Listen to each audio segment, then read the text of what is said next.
Welcome back, Ascension family, and thank you for taking some time out to listen to my audiobook. If you are meeting me for the very first time, hello, I'm Patrizia, Ascension healer and Christ consciousness teacher. The Chosen One is my second book, and in this second chapter are all stories about my past life healings. Past lives are your personal travel diary, your transcending and interpersonal time machine, allowing the human experience to cooperate with genetic, karmic, and soul purpose. It also works in relationship with biological and environmental dynamics to further enhance and create the experience. It's opportunistic and perfect. It's God's will of life. It is perfection and ongoing. The connections and lives are infinite. The words, the wisdom, the experiences contained within this book carry a frequency of light, which is inherent to its source. It is but subtle, very powerful vibration of love, which will help you eliminate what you no longer wish to create in your life. It does not matter from where you've come, whether you are male, female, young or old, rich or poor. These elements are merely the exterior dynamics of a much higher, richer, wiser being who is really you. This story is titled Jocelyn and Margarete, Medieval Europe and France. Jocelyn was a fine seamstress and would sew many garments and gowns for the French court, for noblemen and women. She was a natural for design and fabrics, using fine woven European and French-made silks and finely woven laces. Each piece was an artwork, and Jocelyn loved what she did. Jocelyn's younger sister, also just as talented, but worked independently, as well as alongside her sister, particularly when they had many elegant garments to sew for a function or a special occasion. They would team up together. Certain baskets of work would take months to complete, so proper preparation was necessary and work commitment steady and consistent.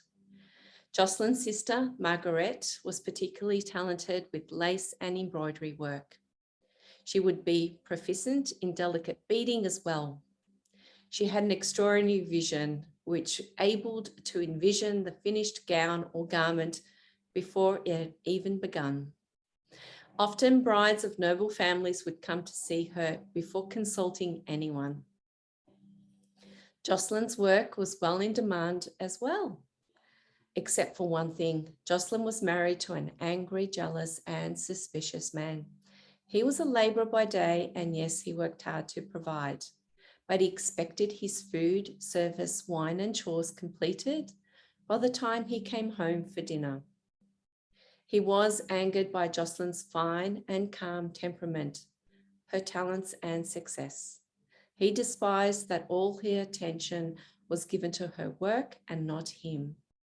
He verbally attacked her and forced her away from her work, making her feeling less of a worthy wife if she didn't listen to him.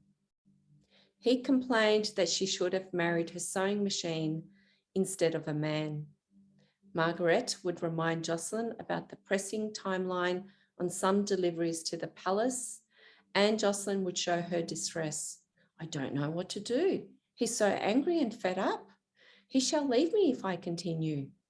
Margarete, I have to give this up and have many other children. He demands of a normal wife, she said sadly. We'll have much less money as well. He tells me that if I'm greedy and the devil has lured me for fame and fortune. Margarete was disgusted at what she'd heard. He's gotten worse. He's an animal, she said. You were raised not only for breeding, you are a talented seamstress, a creator of beautiful fine pieces, and we are in demand. We are successful.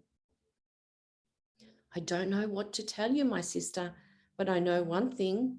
I will be forced to seek another if you cannot work with me. I'm sorry. Jocelyn was heartbroken and torn, but she understood her sister could not give up the fine, the opportunities and the pending success because of her own jealous and controlling husband. Jocelyn had to reassign, and Margarete was forced to find another young and upcoming centrist to assist her. Jocelyn had 4 children, lived quite poorly, but just scraping to get by. Her controlling, angry husband drank too much and became recluse toward the rest of the family.